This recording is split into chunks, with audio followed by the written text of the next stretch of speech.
भाई ऐसे ही आइलैंड पे बोट क्रॉस करते हुए आपका एक लाइफ थ्रेटनिंग एक्सपीरियंस रहा था कुछ इंडोनेशिया में ही, वो भी बताओ यार ऑडियंस को। भाई वो एक ऐसा एक्सपीरियंस है, वो कभी मेरा वीडियो पे नहीं आ पाया। आज भी वो वीडियो मेरे पास पड़ी हुई है कि शायद दोबारा उस आइलैंड में जाऊंगा तो उसको आधा पार्ट करूंगा। है ना। हमने कोशिश की थी बनाए। तो क्या था कि मेरे को 2023 में जब हम बना रहे थे तो हम ये देख रहे थे कि यार हमारा जो कंटेंट है वो किस तरफ जाएगा। देखो मैं प्योरली बताऊं, मैं ट्रैवलर भी हूं बट मैं एक साथ में कंटेंट क्रिएटर भी हूं। मैं तो ये नहीं बोल सकता कि मैं पूरा एक लव वो है। तो मैं सोचता हूँ कि यार ऑडियंस जो देखे उसको वैल्यू मिले। तो उस टाइम हम ये देख रहे थे यार किस तरह का कंटेंट लोग पसंद करेंगे। तो हमने एक टॉपिक डिसाइड किया था कि 24 घंटे एक सुनसान आइलैंड पे, बट वो सुनसान आइलैंड वाकई में सुनसान होना चाहिए। ऐसे नहीं किसी भी आइलैंड पे चले गए झोड़ वोड़ में और आइलैंड बता दिया। तो वो हम ढूंढ रहे थे, यहाँ पर हमें मिला नहीं। तो मैं इंडोनेशिया में था, वो जो ताना तोराजा गाँव है जिसमें डेड बॉडीज रखते हैं, उस पर उसकी वीडियोज़ बनाने जा रहा था। तो हम मकासार में रुकते हैं। मकासार से रात को बस जाती है ताना तोराजा के लिए। तो रात में जब रुके हुए थे तो मेरी क्या आदत है, मैं गूगल मैप पे चीज़ें देखते रहता हूँ, आसपास कुछ यूनिक मार्केट मिल जाए, कुछ भी मिल जाए। तो वहाँ पर मुझे शहर से थोड़ा दूर आइलैंड दिख रहे थे, वो छोटे छोटे समुद्र के ऊपर। तो रैंडमली आपने सेलेक्ट कर लिया? हाँ, मतलब मैं बस शहर देख रहा था, फिर मैंने देखा ऐसे छोटे छोटे से आइलैंड है, क्योंकि इंडोनेशिया में टोटल 17,000 आइलैंड है। इंडोनेशिया पूरा आइलैंड की वो है। तो मुझे लगा यार ये तो ठीक है, मकासार भी है, ऐसा टूरिस्टिक प्लेस भी नहीं है, तो यहाँ पर जाके बनाएंगे तो सही रहेगा। अब मैंने जैसे एक आइलैंड चूज़ किया, गूगल मैप पे देखा, उसकी छोटी सी वो आ रही थी फोटो, एक की टावर लगा हुआ है उस पर। यार ये परफेक्ट स्पॉट है, बट अब इस पर जाए कैसे जाए। तो मैंने पता किया कि यहाँ पे एक जेटी है, उस पर जाते हैं, उससे बात करते हैं। तो मुझे लगा था बहुत आसान होगा यार, बोलेंगे ले जाएगा। मैं वहाँ पे गया तो मैंने कई लोगों से बात की, यार मुझे इस आइलैंड पे जाना है, इस पे जाना है। वो सब मना करने लगे, कह रहे कि वो सामने आइलैंड देख रहे हो वो है आइलैंड, इस पे एक्टिविटीज़ होती हैं, बार हैं। मैंने यार एक्टिविटीज़ नहीं करनी है हमें खुद सर्वाइव करना है किसी आइलैंड, एकांत आइलैंड से तो नहीं मान रहे थे। तो हम एक जगह ना रिक्शे से कहीं जा रहे थे, तो उस रिक्शे वाले ने मेरे से बोला कि आप कल क्या कर रहे हो। मैंने कुछ नहीं, कह रहा मेरे पास बोट भी है। तो मैंने बोला बोट है तो एक काम कर, मुझे इस आइलैंड पे जाना है। तो वो वाली बात है ना, जो तलाश रहा होता है वो ज़्यादा करेगा, जिसके पेट भरे हुए वो तो नहीं करेगा। तो कह रहा कहाँ जाना है। मैंने उसको बताया ये आइलैंड पे जाना है और हम ऐसी ऐसी वीडियो बनाना चाहते हैं। तो उसने मुझसे बोला कि भाई देखो मैं ले तो जाऊँगा, एक तो तुम्हें पुलिस को नहीं बताना, अगर पुलिस को पता चलेगा तो मैं फंसूंगा क्योंकि यहाँ पर नहीं जा सकते। दूसरी बात कि अगर मैं बोलूँ चलना है तो चलोगे, अगर निकलना है वहां से वापस, ज्यादा चूचा नहीं अपनी, ज्यादा ये नहीं कि कभी तुम वहां जाके फंसा दो और मतलब फंस गए हमें, तो मेरे लिए दिक्कत हो जाएगी। तो मैंने बोला ठीक है यार, कंडीशन देख लेते हैं, जाके बनाना तो शुरू करते हैं, सुबह निकलते हैं। सुबह तो हमारा प्लान था कि 7-8 बजे तक निकल जाएंगे हम निकल गए। और वाकई में भाई वो मैप पे दिख रहा था, बट मैप से ऐसा लग रहा था कि पास है, बट वो बहुत दूर था। और बोट थी वो मच्छी बोट नहीं होती, बहुत पतली सी एकदम से, ज़्यादा उसके लिए बनी नहीं थी। ठीक है भाई, हम पहुंच गए। जाने में हमें कोई दिक्कत नहीं हुई, 1-1.5 घंटा था। 1.5 घंटा तो आप समझ सकते हो। और वो बहुत 2 इंजन वाली बोट नहीं होती, स्पीड बोट जो होती है, मच्छी बोट तो बहुत तेज भागती हैं। तो काफ़ी अच्छा खासा दूर था वो, पर जाते हुए तो हमें मज़ा आ रहा था, एकदम समुद्र बढ़िया, व्यू वगैरह बढ़िया, मस्त चूज़ किया हमने एकदम स्पॉट। हम उस आइलैंड में पहुंचते तो वहाँ पर एक टावर थी। तो टावर उन्होंने कभी वॉच के लिए बनाई थी, बट उन्होंने कोशिश की थी यहाँ पर एक फैमिली को भी रख दें। बट दिक्कत वहाँ पर ये हुई कि जब तूफान वगैरह आता है, पानी बढ़ता है, तो वो आइलैंड ढक जाता है। तो इसलिए वहाँ पर सेटलमेंट पॉसिबल नहीं हो पाई, क्योंकि ज़्यादा ऊपर नहीं है वो समुंदर से। ठीक है भाई, हमने सोचा समझा, और हमारे पास ज़्यादा परफेक्ट स्क्रिप्ट भी नहीं थी, क्योंकि हमें पता नहीं था ये आइलैंड हमें यहाँ मिल जाएगा।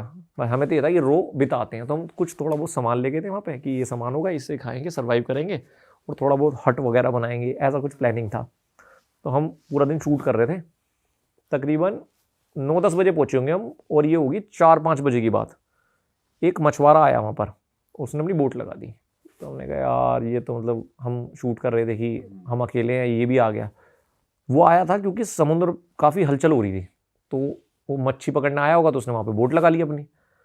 अब इतने में आधा घंटा और हुआ होगा, हमारा जो बोट वाला था वो भाई भाग के आया मेरी तरफ और कहता कि निकलो चलो। मैंने बोला यार अभी तुम वीडियो बना रहे हैं। तो उसने वही बोला कि मैंने तुमसे बोला था जब बोलूँगा चलना है तो चलना पड़ेगा, क्योंकि अब तूफान आ रहा है और हमारा बहुत दूर है, हम फंस जाएंगे, और अगर हमें यहाँ से निकालना पड़ा किसी को तो मेरी खबर चली जाएगी कि मैं यहाँ पे टूरिस्टों को लेके आया हूँ। अब हमने भी समझा, हम चल दिए। तो जब मैं जा रहा था तो जो मछुआरा आया था ना, उसने आके मुझे पकड़ लिया बाजू से और अपनी भाषा में कुछ बोल रहा था, इंडोनेशियन में ये वो। तो उसके इशारों से समझ में आ गया, वो बोल रहा था कि भाई अभी तूफान आ रखा है, अभी मत जा तू। तो अब मैं अपने कैप्टन की तरफ देखूं, हम उसे कैप्टन बोल रहे थे जो हमारा वो था मछुआरा, तो कैप्टन तो कहता नहीं नहीं छोड़ो, तो अपनी भाषा में उसको बोलने लगा। हम जा रहे थे तो बुढ़े से थे वो अंकल जो थे मछुआरे, वो अपनी भाषा में बोले ही बोले जा रहा था भाई, पीछे से जैसे बोलते हैं ये मत जाओ ऐसे करके। अब मैंने उसको बोला कि भाई देख ले क्या करना है, कह रहा नहीं नहीं तुम चलो। भाई हम बोट पे चढ़ने वाले थे, बोट चढ़ने से पहले ना उसके जो वो होता है जो रस्सी सी बांध के रखता है वो छूट गई। अब वो तैर के भाग के उसने तो बोट कंट्रोल कर ली, क्योंकि तो मछुआरे हो तो उनको तो समुद्र कुछ लगता ही नहीं भाई।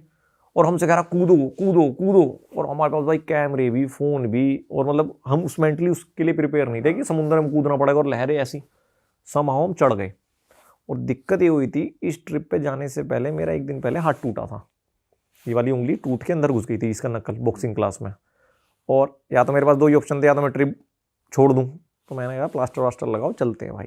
तो आज शायद लोगों को पता भी नहीं होगा, हज़ारों लाखों मैसेज इसी बात कहते हैं कि भाई तेरा हाथ क्या हुआ, किसने पीट दिया, कभी इंडोनेशिया में तुम्हें पिटा। तो ये था कि भाई मेरी बॉक्सिंग क्लास में हाथ टूटा था, और एक दिन पहले था, फ्लाइट वगैरह हो गई थी, और वो था कि सनक हमने कर ली थी कि कंटेंट बनाना है या ऐसे ट्रैवल करना है, तो वो ड्रॉप नहीं किया मैंने, चलते हैं। तो अब दिक्कत ये है कि ऐसी सिनेरियो में तो आपको दोनों हाथों की जरूरत पड़ेगी। कि भाई बोट पड़ेगी भाई, जब इतनी लहरें आ रही हैं, तूफान आ रहा है। और 2 दिन पहले टूटा है, तो इतना भी नहीं कि प्लास्टर को भी टाइम हो गया है। तो मैंने कहा भाई ठीक है देखते हैं। मैं आगे बैठा था, मेरे साथ में एक दोस्त बैठी थी, हम दोनों बैठे हैं। हमने भाई वो जिस पे ऐसा ना फट्टे से लगे होते हैं, 2 बंदे थे हम जो शूट कर रहे थे, और एक वो अपना कैप्टन साहब। तो कैप्टन साहब तो इंजन के ऊपर बैठ गए भाई, इंजन दबा रहे हैं। और वो बोट क्या होती है भाई, बहुत छोटी बोट है। शिप में भी क्या होता है कि जैसे रफ सी होता है ना, तो आपको लहरों के ऊपर चलानी है बोट, अगर कभी बचना है। कभी लहरें साइड में नहीं रखनी, ताकि वही चांस है आपका इकलौता, क्योंकि लहरों को ऊपर जाओगे तो बच जाओगे। लहरें अगर एक भी साइड में आई तो गए आप। तो भाई वो फुल स्पीड पे भगा रहा है। अब होता क्या है, बड़ी बोट को तो पता नहीं चलता, जो छोटी बोट है मच्छी बोट, वो तो कूदती है ना, लहरें थोड़ थोड़ थोड़ भाई। वो जैसे जैसे गिरे पानी हमारे ऊपर, भाई मैंने तो ऐसे पकड़ा हुआ है, उसने मेरे हाथ को इतना टाइट पकड़ा हुआ है, अब मैं बोल भी नहीं रहा कि मेरी नसें ही दब गई। क्योंकि वो भी क्या पकड़ेगी, और ये हाथ से मैं कुछ कर नहीं सकता। तो मैं कह रहा हूँ कैप्टन कैप्टन कैप्टन, तो भाई एकदम खुद के फेस से पता चल जाता है कि कैप्टन की खुद फट चुकी है भाई, कि फंस गए हैं। और कैमरे वैमरे भी गीले हो चुके होंगे जो। भाई वो तो हम देख ही नहीं रहे थे कि अब तो पहले खुद बचा लें, क्या होगा। हमने बैग वैग ऐसे बांध लिया पूरा। अब इतनी जल्दबाजी में थे कि हमने लाइफ जैकेट भी नहीं पहनी, ठीक है। और जब आए थे तब भी नहीं पहनी थी हमने। तो हमने सही बताऊं उससे पूछा भी नहीं था कि तेरे लाइफ जैकेट है भी कि नहीं है, क्योंकि सेफ ही लग रहा था। जब तक कुछ नहीं होता, जब तक नहीं पता चलता है। तो मैं उसको बोलता कैप्टन लाइफ जैकेट, तो बोलता आ गया भाई, आगे से निकाल लो। अब साला इतनी धाम में निकाले, तो निकाले कैसे। तो 5-10 मिनट तो हमने कर उका के भाई पैर से खींच ली वो कैची। जैसे हम लाइफ जैकेट लेके आए, लाइफ जैकेट में बटन ही नहीं। जो बटन होते हैं उसमें 2 तनी सी थी वो, और मतलब बुरी हालत में थी वो। नाड़ा बांध लिया, नाड़ा बांध लो भाई। तो हमने कैसे कैसे करके उसको समाऊ कर लिया भाई। अब दिक्कत ये हो रही है कि जैसे मैं मर्चेंट नेवी में रहा हूँ, मैंने शिप्स में ये देखा है कि इसमें ना रफ सी देखा जाता है कैसा है। तो वाइट हॉर्सेस से पहचानते हैं कि रफ सी कितना है। वाइट हॉर्सेस मतलब होता है कि ऐसी लहरें होती हैं जब वाइट दिखने लगता है ना, जब लहरें ऐसे फोल्ड होती है तो उसको कहते हैं वाइट हॉर्सेस दिख रहे हैं, रफ सी है। और मुझे तो वहाँ चारों तरफ वाइट हॉर्सेस दिख रहे हैं। तो मैं बोल रहा हूँ बराबर में, अरे कुछ नहीं है, तो नॉर्मल है यार, मुझे पता है, मैं नेवी में रहा हूँ, मुझे पता है यार, डर मत। पर मेरी खुद अंदर बढ़ रही है कि भाई गिरा तो तेरा तो एक हाथ तो काम नहीं कर रहा, और तैरना आता भी नहीं, ठीक है। तो मैंने ऐसे पकड़ा हुआ भाई, पूरा पानी आ रहा है। अब दिमाग में हमारी दिक्कत ये हो रही है कि जो वो लहर लग रही थी ना भाई, तो हम बार बार ना पीछे की तरफ हो जा रहे थे, इसलिए हमने इतना टाइट पकड़ा हुआ था। अब वो पानी पीछे से भी जा रहा था, और कैप्टन तो बैठे थे भाई इंजन के ऊपर, फुल दबा रहे हैं। तो हमें डर था कि एक लहर आएगी, कैप्टन और को ही ले कैप्टन जाएगी। जाएगा। और जहाँ कैप्टन गया वहां टीम कहाँ टिकेगी। तो हम तो कहीं टिकेंगे। तो हमें अपने से ज्यादा कैप्टन की फिक्र थी।